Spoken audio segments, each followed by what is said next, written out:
Waalaikumsalam warahmatullahi wabarakatuh. Bismillahirrahmanirrahim.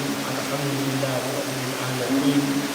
Wassalatu wassalamu ala asyrofil anbiya'i wal mursalin wa ala alihi wa ashabihi ajma'in. Subhanaka la ilma lana illa ma 'allamtana innaka antal alimul hakim. La haula wa la quwwata illa billahil aliyyil azim. Amma ba'd. Alhamdulillah, kita pada hari ini sudah memasuki bulan Ramadan yang ke-7.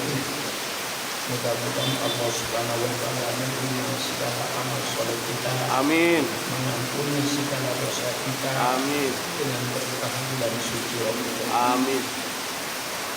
Adapun pengajian saya lanjutkan sebagaimana yang telah baca dalam kitab Ihyaul Mudin dalam masalah afatul ilmi, bahayanya orang yang berilmu.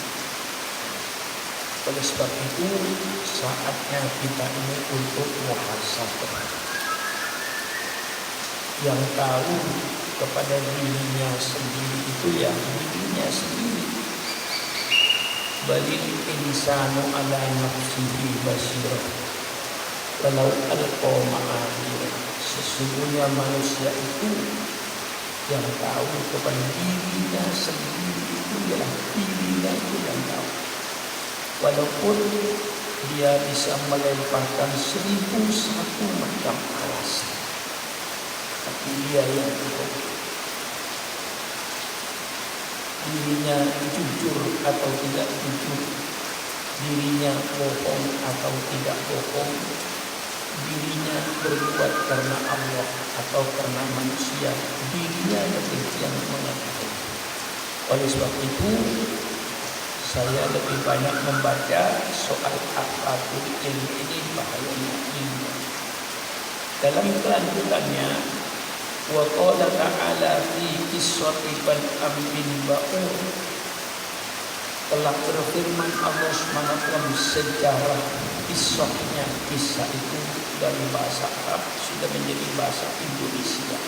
Kisah, cerita. Ceritanya tentang seorang alim pada zaman Bani Israil yang bernama Bal'am bin Ba'ur. Buatlah dan bacakanlah oleh engkau Muhammad alaihim kepada mereka orang-orang Bani Israil naba'alladzi atainahu ayatina, tentang berita orang-orang yang telah kami beri ayat-ayat kami. Kami beri kitab, kami beri ayat-ayat kami sehingga dia menjadi seorang alim. Tapi apa yang terjadi? Fansalakha minha, kemudian melepaskan dirinya dari ayat-ayat apa itu, sebagaimana ular yang melepaskan diri dari kulitnya karena kulitnya sudah tua, dan kulitnya ditinggal. Bal'am bin Ba'ur itu ibaratkan kayak ular ini yang meninggalkan kulitnya. Oleh Allah diberi ilmu, diberi kitab, mengerti ilmu, tapi akhirnya salah minha. Kemudian dia melepaskan dari ayat-ayat tadi, fa'adama syaitan, maka diikuti oleh syaitan. Maka naminal ghawin, maka dia termasuk orang-orang yang sesat. Karena apa? Dia mulai cenderung kepada soal-soal dunia dan mengikuti kepada hawa nafsunya. Walau syi'na larafa'nahu biha walakinnahu akhlada ilal ardi wattaba'a hawahu.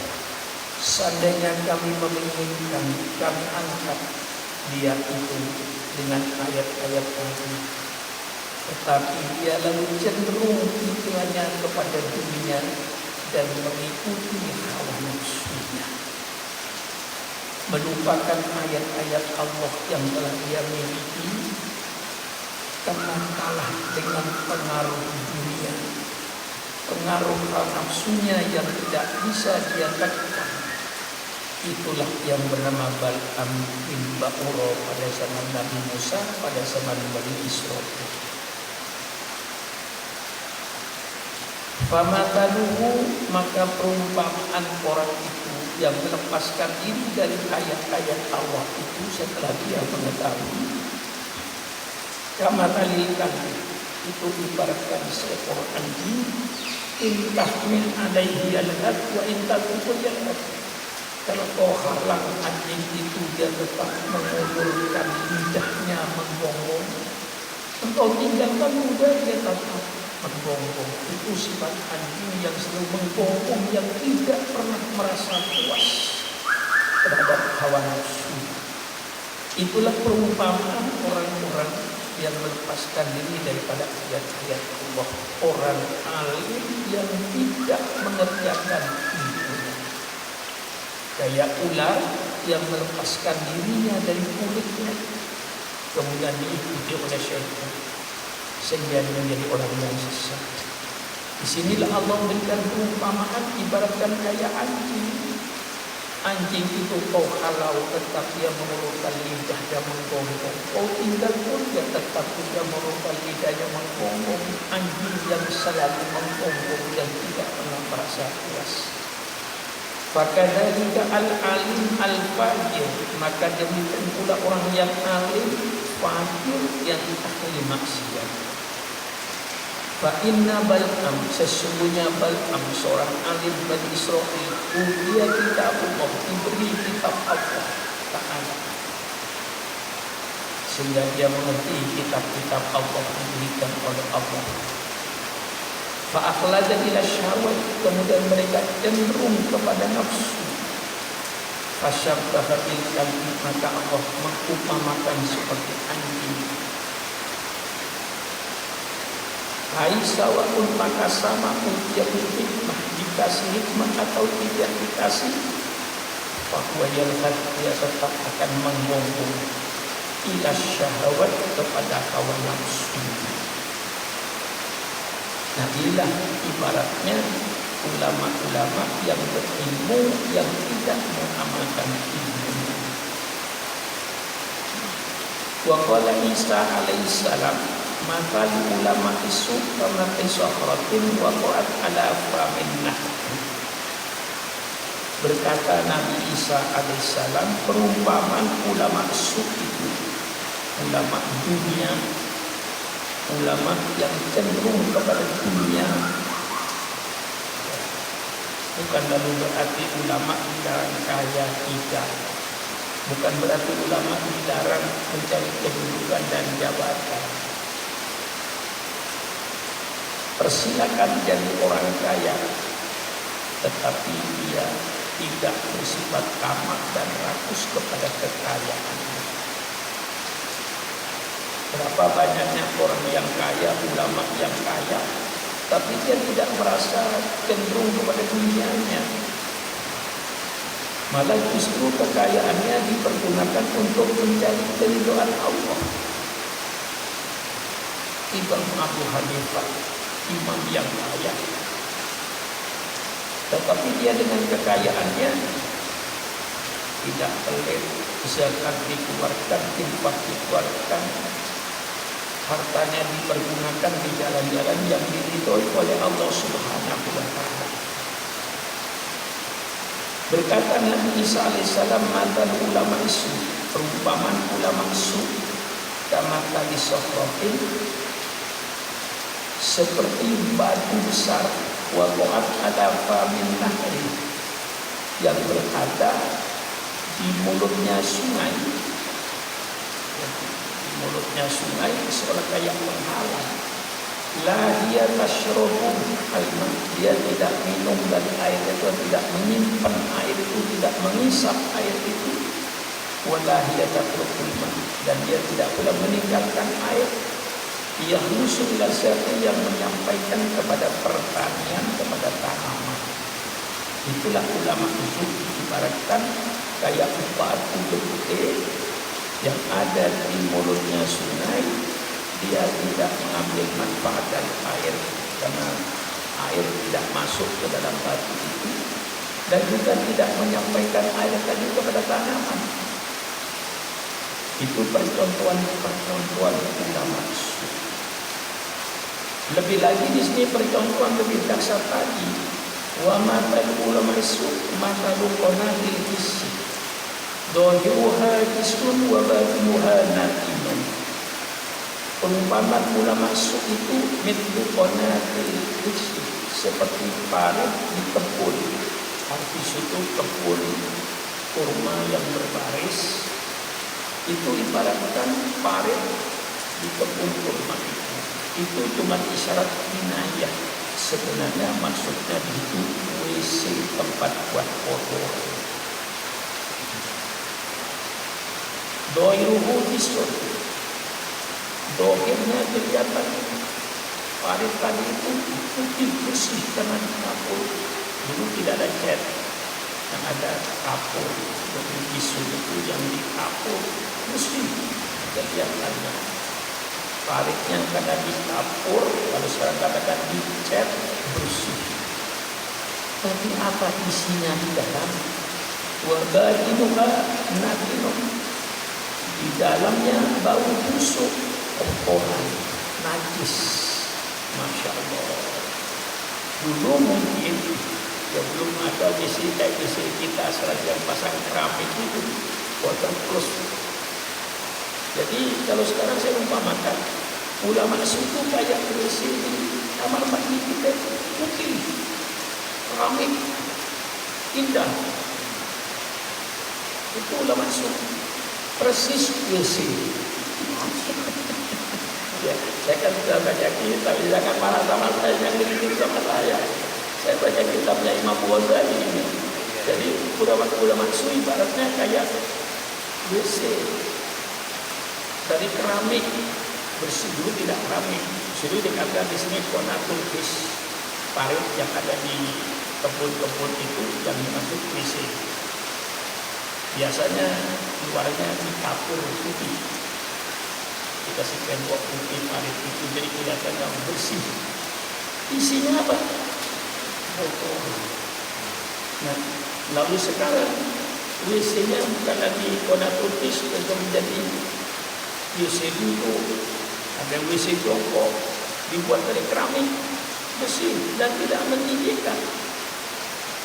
Nah, jadi ulama su itu dalam kitabnya itu ibaratkan kayak WC, ya agak kasar lah. Ya, tapi saya membaca apa adanya lah.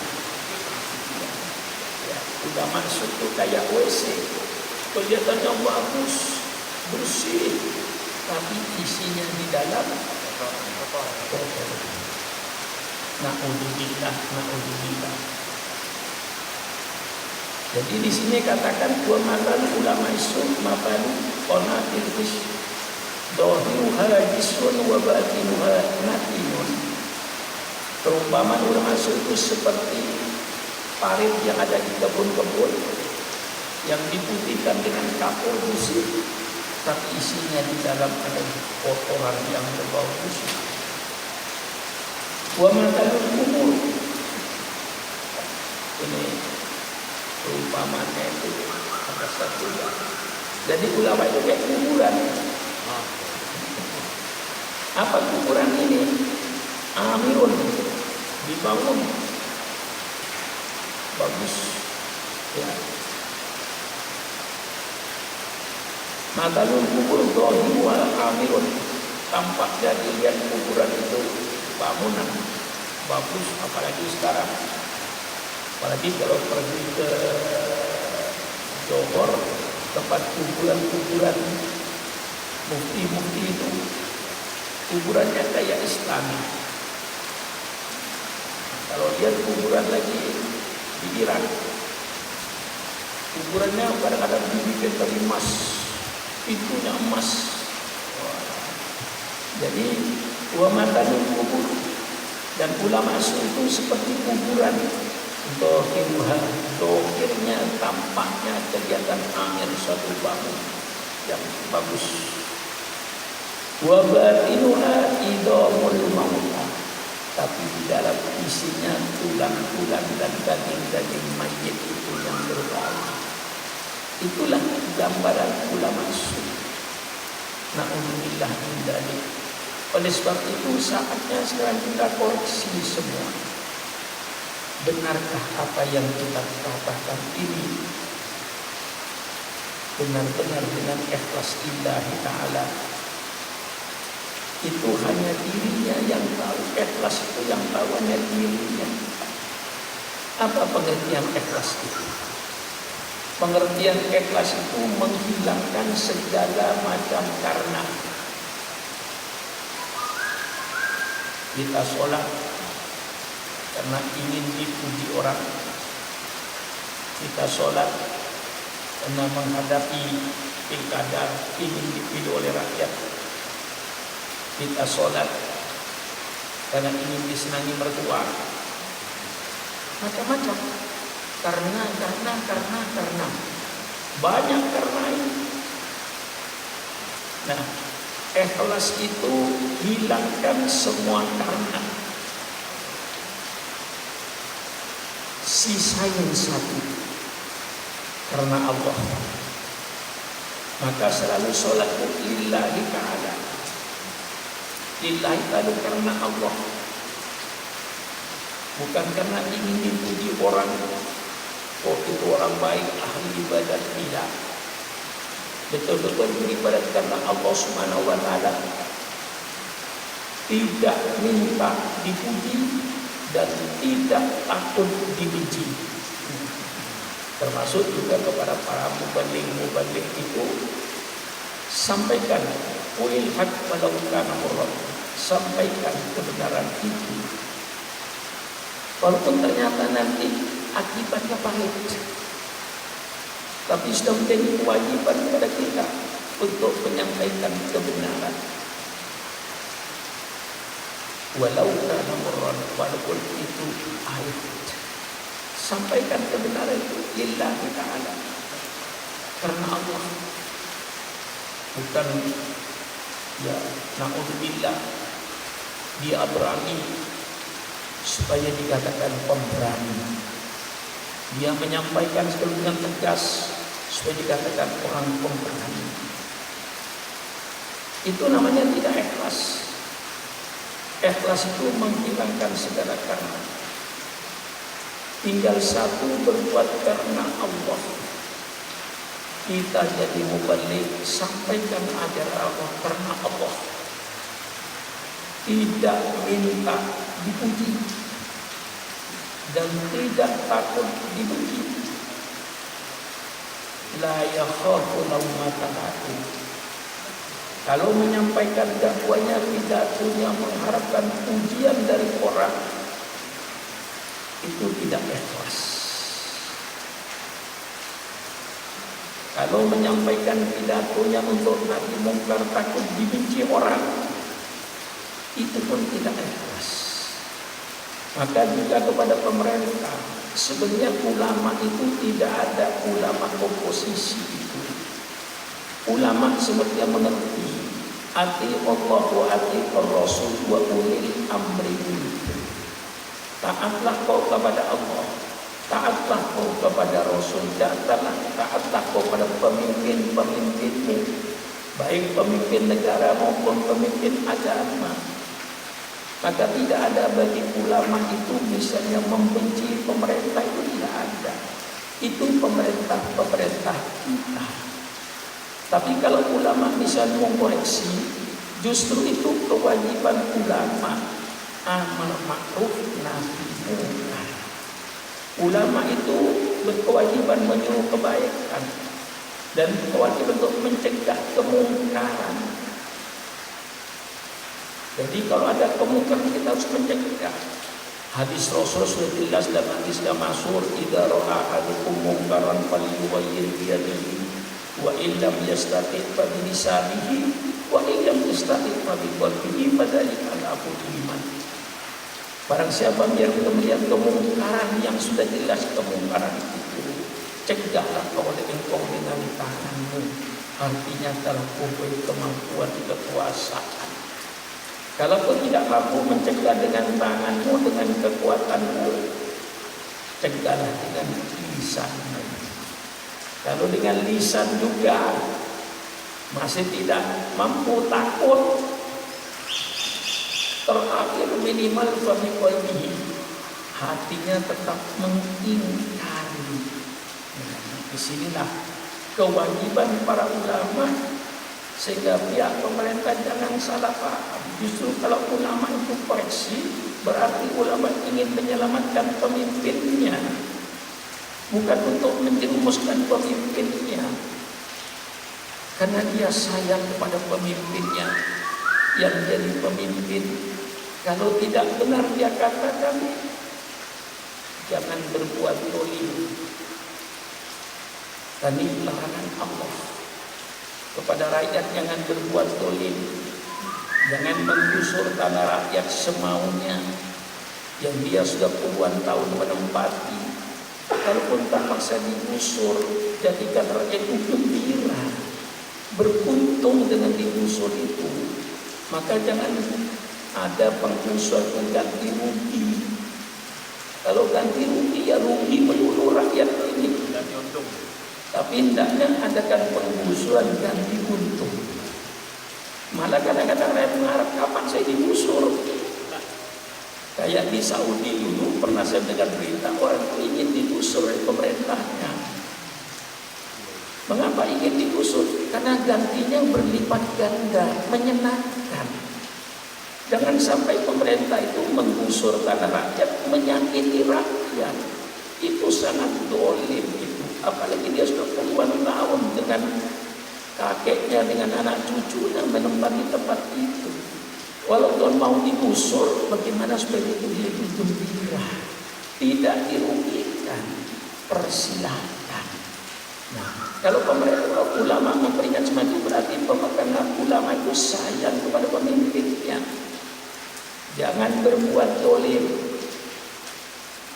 tegakkan keadilan, jangan tebang pilih. Kalau pemerintah mengadili suatu, tebang pilih. Kalau si A dihukum begini, si B dihukum ini. Kalau dia dipersalahkan begini, kalau si B berbuat salah tapi tidak diapa-apakan, ini suatu ketidakadilan. Nah, kemudian ulama menyampaikan hal-hal semacam ini. Berarti ulama yang berani nahi munkar itu ulama yang akan menyelamatkan pemimpinnya nanti, baik di dunia maupun di akhirat. Sehingga ulama-ulama yang semacam itu ulama utul akhirah, ulama akhirat yang tujuannya untuk mencari keridhaan Allah, tidak minta dipuji dan tidak takut dibenci. Hilangkan semua karena, tinggal satu, dia berbuat karena Allah. Nah, di sinilah baru dikatakan ikhlas, termasuk ulama akhirah. Lain dengan ulama dunia ini. Sehingga dalam perumpamaan kitab Ihya ini, ulama diumpamakan, ulama sufi diumpamakan kayak anjing kalau binatang yang tidak pernah puas, selalu menggonggong. Ya, memang sifat anjing itu begitu. Maka ada peribahasa bahasa Arab itu, jawid kalbaka yadbaka, laparkan anjing kalau ingin nurut sama kamu. Jadi kalau anjing itu lapar, siapapun yang pegang roti mesti diikuti, tunduk sama yang punya roti. Maka jadi ulama jangan jadi ulama kayak anjing lapar. Kalau ulamanya kayak anjing lapar, ya selalu tunduk sama yang punya roti. Nah, ini jauh kalau bagaian laparkan anjingmu kalau ingin taat sama. Jangan dibikin ulama ini kayak anjing lapar. Nah, disinilah perumpamaan yang banyak di Imam Ghazali dalam kitab Ihya itu, yang termasuk saya ulang sekali lagi, ulama suku ibaratkan kayak misi. Di sini gambarkan kayak parit yang ada di kebun yang ditempati buat membuat qada'il hajat. Kadang-kadang itu dikapur yang putih supaya bersih kelihatannya, tapi isinya di dalam apa itu? Atau ulama suka kayak kuburan Kuburan yang dibangun kadang-kadang dengan keramik dibangun yang bagus, kelihatannya hebat, penampilannya hebat, segala-galanya hebat, bicaranya hebat, pakaiannya hebat. Tapi ketika dia berbicara karena Allah atau berbicara karena pesan sponsor. Dan ini semuanya usikum wa iya yang nafsi ditaqwallah. Saya berbicara untuk diri saya, bukan untuk Anda. Untuk mengenai diri saya sendiri. Supaya mari kita berbuat semuanya untuk menuju pada keridhaan Allah. Jangan seperti yang dibahas ini. Fahadil akbar wal athar.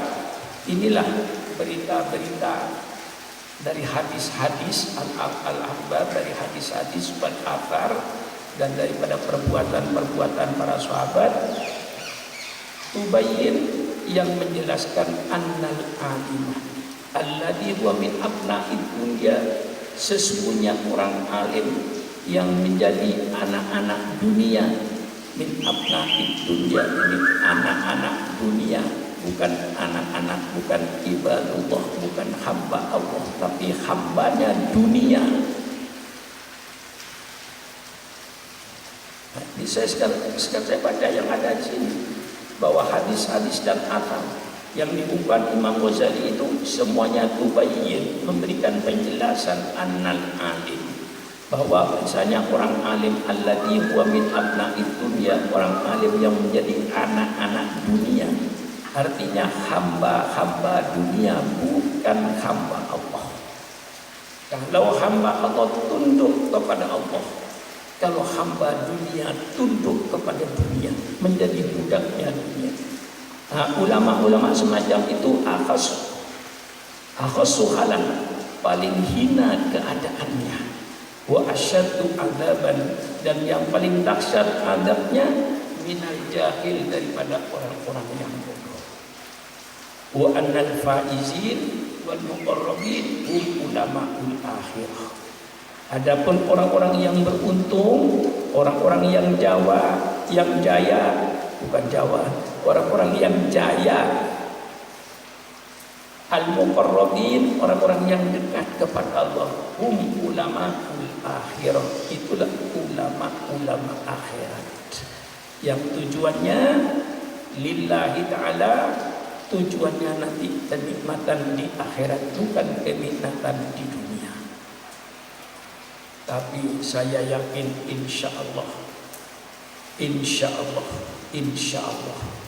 orang-orang yang mencari akhirat, insya Allah dunia mengikuti. Tetapi orang yang mencari dunia belum tentu akhiratnya mengikuti. Inilah barangkali yang saya sampaikan dalam kesempatan ini. Mudah-mudahan Allah menerima segala amal soleh kita. Yang Allah sedang menguji kita dengan virus corona ini yang menyebar ke seluruh dunia, berarti kena kerusakan seluruh dunia. Oleh sebab itu saatnya kita untuk taubat kepada Allah, untuk istighfar sebanyak-banyaknya, untuk kembali kepada amal-amal soleh. Mudah-mudahan Allah segera angkat virus corona ini. Ya dafi'al bala, ya dafi'al bala, ya dafi'al bala, idfa'an al-bala wal waba wa ta'un wa virus corona min baladina hada khassah wa min buldanil muslimina amma. Ya hayyu ya qayyum, ya aziz ya ghafar, ya arhamar rahimin, irhamna. Ya tawwab tub alaina innaka antat tawwabur rahim. Wassalamualaikum warahmatullahi wabarakatuh.